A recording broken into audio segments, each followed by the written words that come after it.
Quería hoy hablarles sobre el Cristo resucitado, como decía el credo, que el Señor ha resucitado.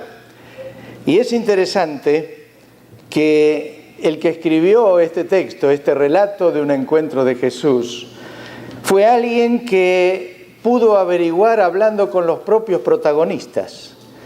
Fue alguien que vivió muy cercano al tiempo posterior a Jesús y fue quien habló con la Virgen María, fue quien habló con los demás.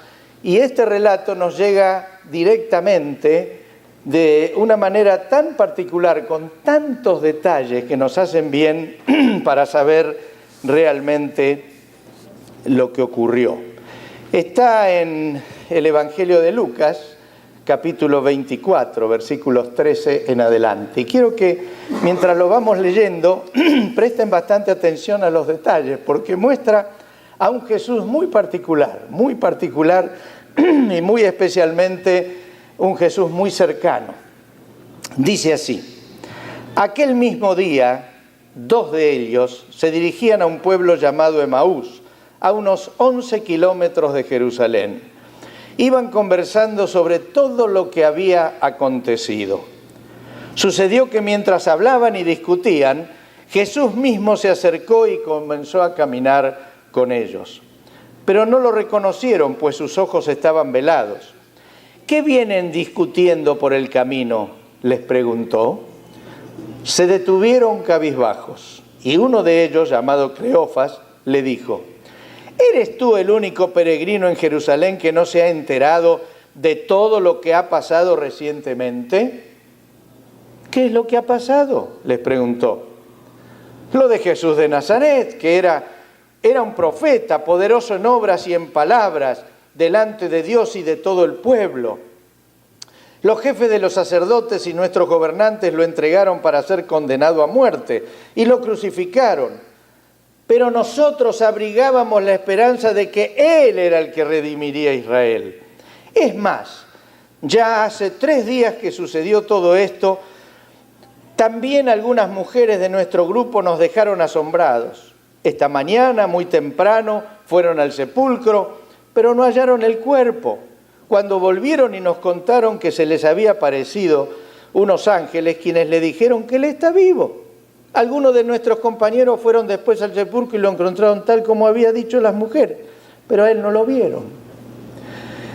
Así a primera vista, ¿qué les sugiere esta conversación? Estos dos muchachos que eran seguidores de Jesús por mucho tiempo, estaban felices, contentos.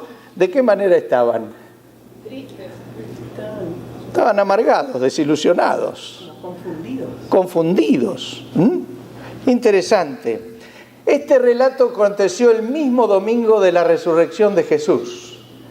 Evidentemente, estos dos muchachos, a pesar de todas las evidencias que habían oído, volvían muy amargados. Evidentemente, la incomprensión de lo que Jesús les había hablado, de lo que había pasado ese día, domingo, y todo ese fin de semana en la cruz y en esa tumba vacía, no lo habían entendido, no les había hecho luz, a pesar de que estaban seguramente varios años siguiendo al Señor. Y realmente evidenciaron que Jesús, al no verlos ellos y al morir en la cruz, los dejó como desalentados, los dejó sin la esperanza de lo que ellos creían que iba a acontecer. Y saben, lo que hicieron estos muchachos es un grave error. Se fueron del lugar donde Jesús se manifestaba, se fueron del lugar donde se reunía toda la comunidad que creía en Cristo y se alejaban lo más posible. Aquí dice la Escritura que decidieron alejarse de Jerusalén y iban a un pueblito llamado Emaús. Emaús, según dice aquí, estaba distante unos 11 kilómetros. Y saben, los romanos inventaron la jubilación, porque cuando un soldado tenía 25 años de haber servido en el ejército, le regalaban algunas tierras y le pagaban el equivalente al sueldo de 12 años. Y Emaús era un lugar donde se iban muchos de los soldados retirados. Y la Biblia lo menciona con claridad porque está diciendo, estos dos muchachos se desalentaron de Dios y se fueron del lugar donde Dios se manifestaba, donde estaba la comunidad de creyentes, lejos a un lugar pagano, a un lugar donde Dios no era lo común que se manifestara. Habían dejado un sueño que tal vez siguieron por algunos años, 3 años tal vez, si estuvieron desde el primer momento con Jesús, y se habían desilusionado de tal modo que querían alejarse. Y el error grave es que cuando algo en la vida no acontece como deseamos, cuando un sueño se frustra o cuando una realidad nos golpea, en lugar de aferrarnos más al Señor, a los que están con Cristo, al lugar donde podemos recibir una palabra de parte del Señor, cometemos el error de comenzar a caminar en la dirección contraria. Y lo peor, que no caminamos hacia otro lugar donde vamos a encontrar gente que ama a Dios y que va a aconsejarnos bien. Nos alejamos hacia un lugar donde no está la presencia de Dios, donde de ninguna manera van a intentar orientarnos de la mejor manera, sino donde vamos a encontrar un lugar que cada vez nos va a alejar más del Señor. Te hago una pregunta. ¿Te desilusionaste alguna vez? Te hago otra pregunta. ¿Te desilusionaste alguna vez con la iglesia? Hola. Muchas veces. Otra preguntita. ¿Te desilusionaste alguna vez con Dios?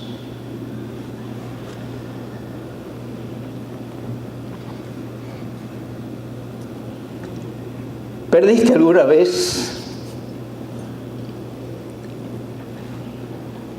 lo que daba sentido a tu vida? Lo que amabas.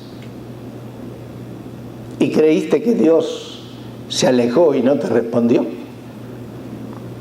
Pues algo similar le pasó a estos dos caminantes. Solemos cometer el error de cuando viene un tiempo en nuestra vida de dificultad, de desilusión, o de oscuridad, o de un engaño, o de una pérdida, que en lugar de aferrarnos más a Dios, en lugar de buscarle más intensamente, en lugar de acercarnos a los que tienen fe, nos alejamos, nos encerramos, nos aislamos. Me gusta aquí no sé si estará en todo el país, pero en Miami hay lugares donde usted va por una ruta o por un camino y tiene la probabilidad de seguir derecho y meterse a contramano. Y hay un cartelito rojo que ¿qué dice? Wrong way. De manera que si usted ve el cartel, sabe que se va a meter a contramano. Y saben, cuando nosotros dejamos la cercanía de Dios, la cercanía de la iglesia, la cercanía de los hermanos, y vamos hacia el lugar donde lo que vamos a encontrar es todo lo contrario a la fe, estamos en el wrong way. Solemos entonces frecuentar compañías que no nos ayudan.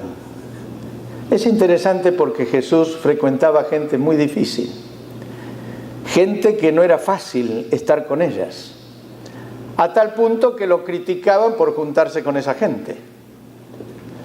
Pero la gran diferencia es que Jesús nunca abandonaba la relación con su Padre y nunca dejaba de estar con aquellos que amaban a Dios. Uno puede estar en cualquier ambiente, haciéndole bien al ambiente y a los que están en el ambiente, cuando está firme con Dios y cuando está acompañado por aquellos que aman al Señor.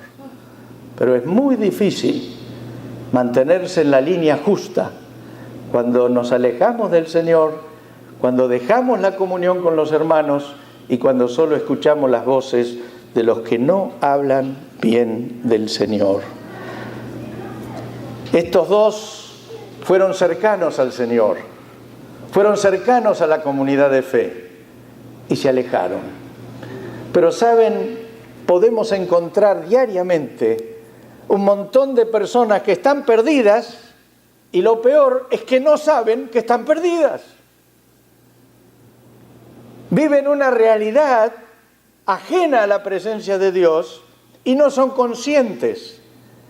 Y creo que es nuestra tarea bendecir a todos para que vuelvan a estar en comunión con Dios, regresen a la casa del Padre, y los que nunca estuvieron para que encuentren el placer de estar en la casa del Señor.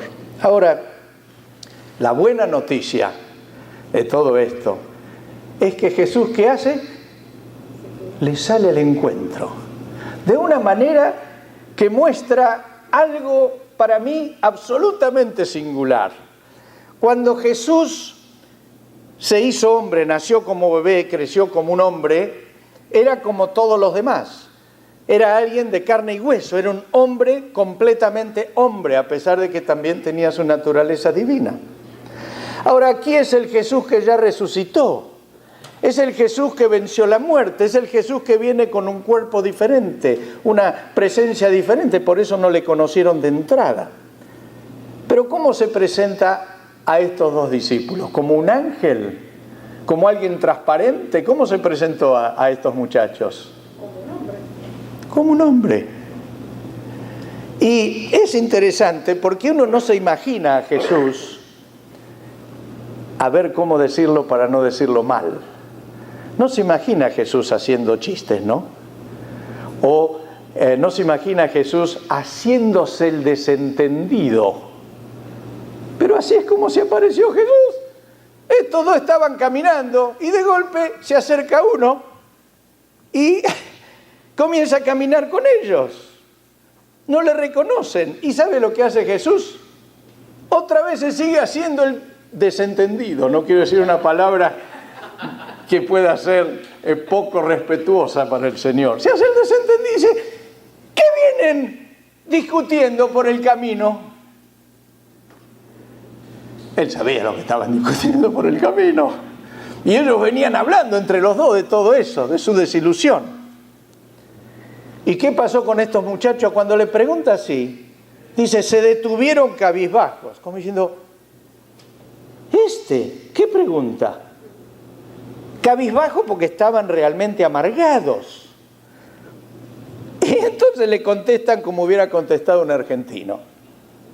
¿Eres tú el único peregrino en Jerusalén que no se ha enterado?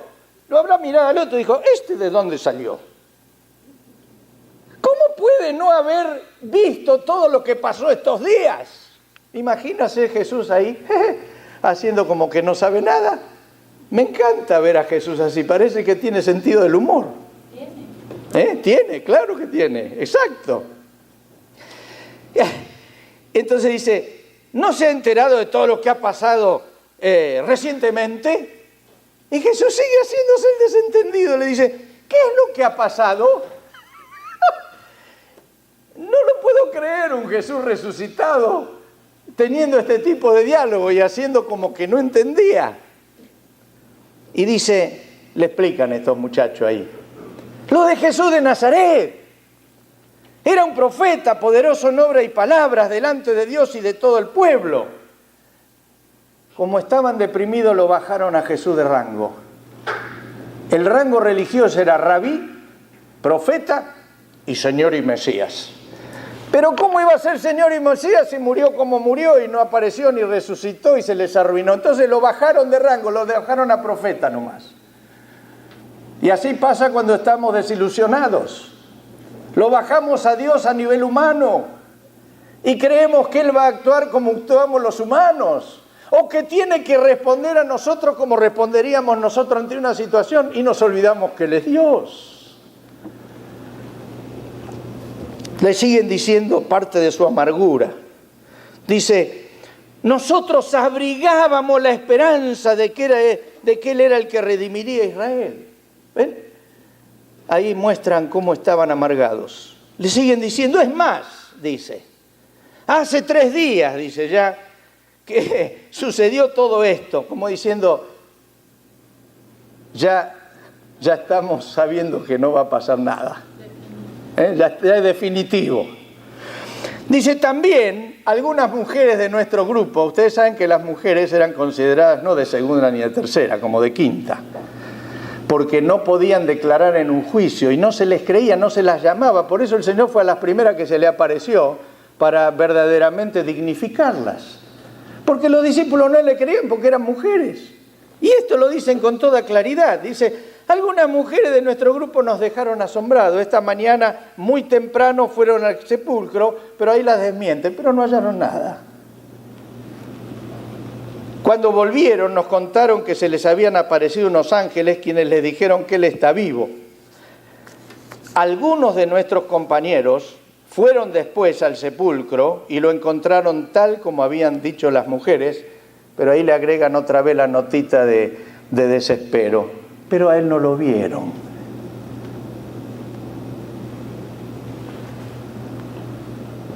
Les hago una preguntita antes de seguir con los 2 caminantes. Jesús no tenía nada más importante que hacer el día que resucitó que caminar con 2 amargados. ¿Qué les parece a ustedes? No escucho nada. ¿No tenía nada más importante que hacer Jesús? Evidentemente no. Es que ahí está la gracia de Dios. ¡Aleluya! Él vino a rescatar a los amargados, a los arruinados, a los que no tienen dirección, a los que están desahuciados de la vida y gasta su tiempo en restaurarlos. ¡Aleluya! Lo importante para Jesús no era lo que hubiéramos hecho nosotros. Yo al primero que hubiera ido a ver es a Pilato. Lo hubiera visto ahí cuando estaba comiendo y le hubiera tocado la espalda. ¿Sabes qué lindo cuando se da? ¿Y me ve? Por ahí le da un infarto. Mejor todavía. Pero Jesús fue a buscar a los que se estaban yendo a la perdición, a los que se estaban alejando de buscar su presencia, su vida, a los que se estaban alejando de la iglesia. Y es interesante, para esto realmente el Señor murió y resucitó, para sanar a los que están fuera, a los que están alejados, a los que están quebrantados. Yo creo que si hoy estamos aquí todos, es porque Jesús nos ha buscado. Amén. Si hoy estamos aquí, es porque en algún momento el Señor nos ha buscado.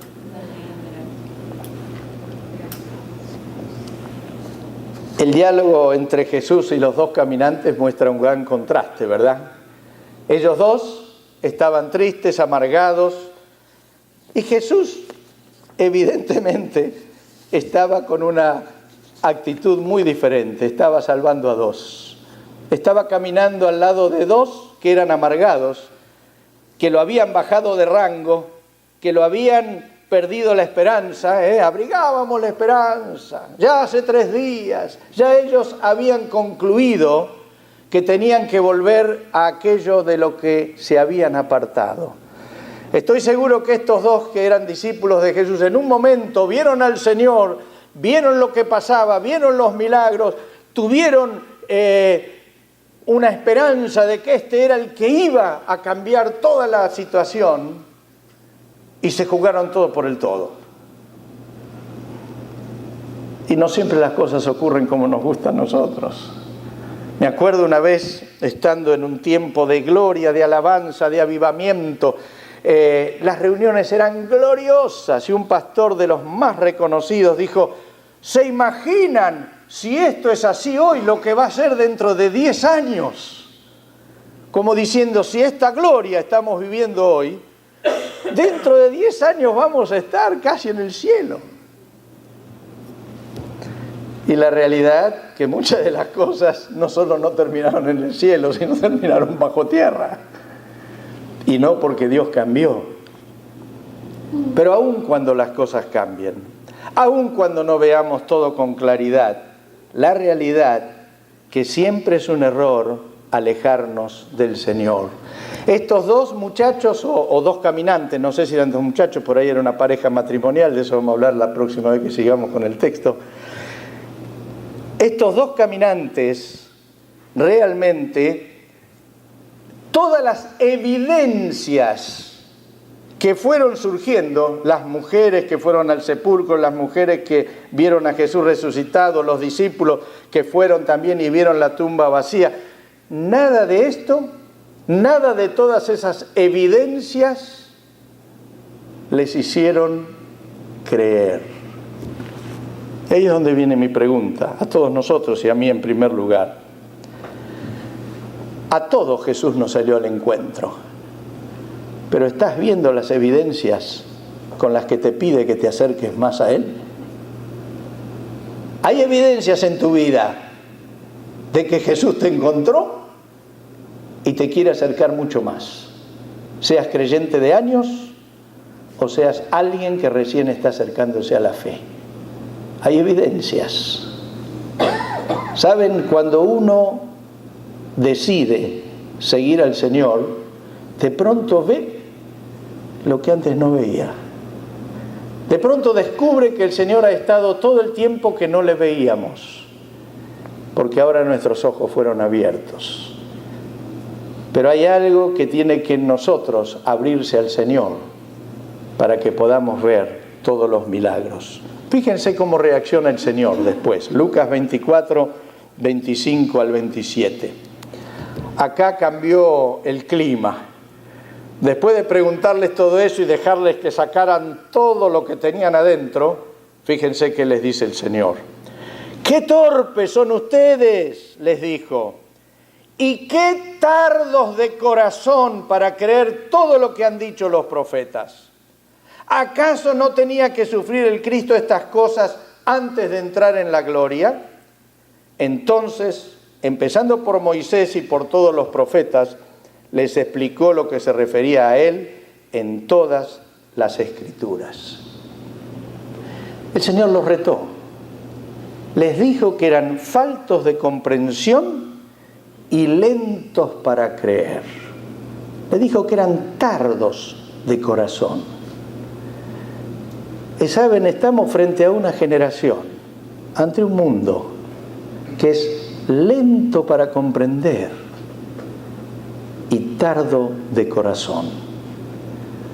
Y si algo tenemos en este tiempo que buscar en nuestro interior es que nuestro corazón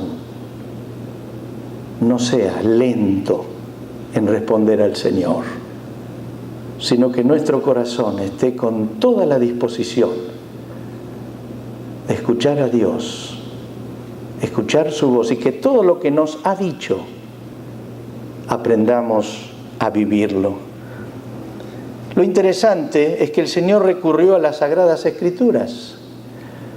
Gracias a que estos dos caminantes conocían las Escrituras, lo que hoy llamamos la Biblia, lo que hoy llamamos la Sagrada Escritura, gracias a que la conocían, pudo explicarles cuál era el plan de Dios, que tan bien nos explicó el otro día Esteban, que hizo todo en acto. ¿Se acuerdan que empezó desde el Génesis y terminó en el Apocalipsis?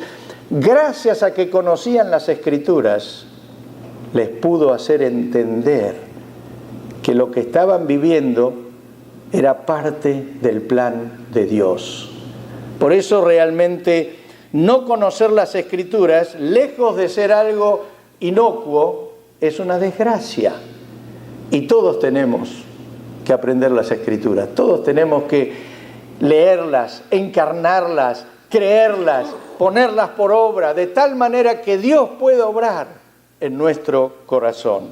Me encanta ver que Jesús lo que hizo fue llevarles a lo que estaba escrito. No dio argumentos humanos, no dio argumentos filosóficos, simplemente les enseñó, les recordó lo que estaba en la Escritura. Quiero llegar nada más que hasta aquí hoy y mencionar dos o tres conclusiones de esta parte. La próxima vez que me toque predicar continuaré con lo que resta. Pero la primera conclusión que llego es, en la Escritura, en este diálogo, Jerusalén representaba el lugar donde Dios se manifestaba. Emaús representaba el lugar donde no estaba el Señor. Jerusalén representaba el lugar donde estaba la comunidad de fe. Y Emaús representa el lugar donde están todos los que no quieren seguir al Señor. Y el camino que estaban haciendo estos muchachos era irse de Jerusalén a Emaús. Estaban en sentido contrario de la vida. Ahora, lo interesante es que Jesús aparece. Jesús se acerca. Ellos no lo llamaron. Ellos ya habían cerrado el capítulo. Pero el que no cerró el capítulo es Jesús. Y yo quiero asegurarte que el Señor no cierra nunca el capítulo de tu vida ni de mi vida. El Señor siempre tiene allí un espacio para ponerse a tu lado, caminar contigo, caminar con dos desalentados, para que dejen el wrong way y vuelvan a Jerusalén, a la presencia de Dios. Saben, alejarse del Dios vivo que interactúa con nosotros es edificar la relación con un Dios inexistente. Los que caminan hoy hacia Emaús edifican el Dios dinero, el Dios comodidad, el Dios placer. A ese Dios se entregan. Los que deciden tomar rumbo a Jerusalén se encuentran con el Dios verdadero, con el Cristo resucitado. Los que caminan hacia Emaús caen en la práctica de una religión, de ritos, de cosas que hay que hacer para cumplir. Los que caminan hacia Jerusalén no están cumpliendo ritos, no están cumpliendo normas, aunque viven con normas. Están buscando la presencia viva del Cristo real. Aleluya. Ahora, lo interesante es que Jesús estaba preparando un encuentro con todos sus discípulos. Estos dos estaban yendo a Emaús y estaban perdiendo la posibilidad de verse con el Jesús resucitado, como ocurrió un rato después, cuando ellos volvieron a Jerusalén. Y ellos no lo sabían, no lo percibían, y siempre pasa así en la vida. Nosotros creemos que algo terminó, nosotros creemos que algo ya no vale la pena seguirlo, nos alejamos y Dios está preparando un evento o para tu vida o para toda la iglesia en la cual te quiere hacer ver que el Cristo resucitado sigue estando vivo y actuando en cada vida. Amén. Aleluya.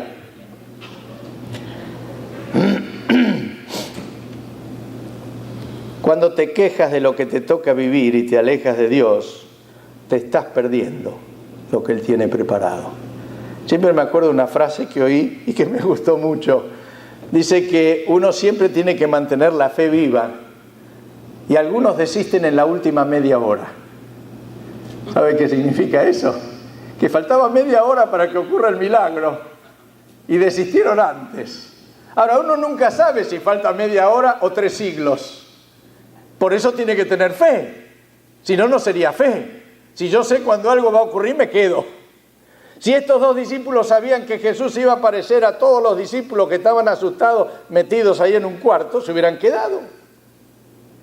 Pero la fe nos exige creer cuando nada se ve con claridad. Ahora, la buena noticia que tengo para ir terminando es que Jesús siempre nos sale al encuentro y nos hace desistir de ir caminando a Emaús. Qué paciencia la de Dios, qué amor el de Dios, qué gracia la de Dios, la de Jesús. Que aun cuando nosotros conscientemente desistimos, Él sigue buscándonos con ahínco. Como decía alguien, Dios es obstinado. ¿Sabe lo que es obstinado?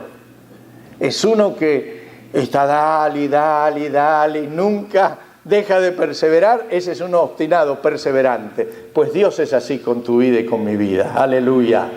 No nos deja sale a nuestro encuentro. Saben, Jesús no es una buena idea ni una filosofía. Es un ser real, es un Dios real que vive, respira, ama, mira y nos ama de tal manera que quiere siempre tener una relación familiar con todos nosotros. Quiere que estemos en casa. Y sabes, termino con una invitación que Jesús dejó escrita en la Biblia. ¿Te imaginaste que Jesús te dejó una invitación expresa a ti en particular? Mira cómo dice en Apocalipsis 3:20, con alguna pequeña parafrasecita para hacerla más personal. Dice así: mira, yo estoy llamando a tu puerta. Si oyes mi voz y abres la puerta, entraré en tu casa y cenaremos juntos. ¿Qué les parece? ¿Es una buena invitación? Amén. ¿Cuántos quieren abrirle la puerta al Señor? Yo quiero abrirle todos los días la puerta al Señor. Y me encanta escuchar que viene y me golpea. Y golpea la puerta. ¿Saben? Uno cree que esto es solo para el que no conoce a Dios. Y entonces, como no conoce a Dios, este es un texto evangelístico para que la persona lo conozca. Pero saben, el Señor no discrimina. También cuando como creyente o creyente de años estás medio enojado, o medio desilusionado, o medio caído, o medio que te parece que no pasa nada, o medio que te parece que es demasiado esto sin ritmo. ¿Sabes quién viene a golpear? El Señor. Y te dice estas mismas palabras. Te estoy llamando a tu puerta. Si oyes mi voz y abres la puerta, entraré en tu casa y cenaremos juntos. Termino con una pregunta o dos. ¿Estás caminando hacia Emaús o estás caminando hacia Jerusalén? ¿Vas a contramano o vas en la dirección correcta? Si te animas a abrir la puerta de tu corazón, yo te invito a que oremos juntos y que le digamos al Señor: vamos dentro de un poquito a tomar la cena. Y nada mejor que hacerlo habiendo abierto de par en par el corazón al Señor. ¿Amén? Amén. Si tienes deseos de hacerlo, puedes repetir conmigo sencillamente una oración de abrirle la puerta al Señor. Señor Jesús, te abro la puerta de mi corazón. No te merezco, pero tu gracia realmente, Señor, me llena el corazón. Yo te pido, Jesús, que golpees mi puerta tantas veces como yo me aparte. Y yo voy a tratar de abrirla cada vez, porque quiero vivir contigo. En el nombre de Jesús. Amén. Amén.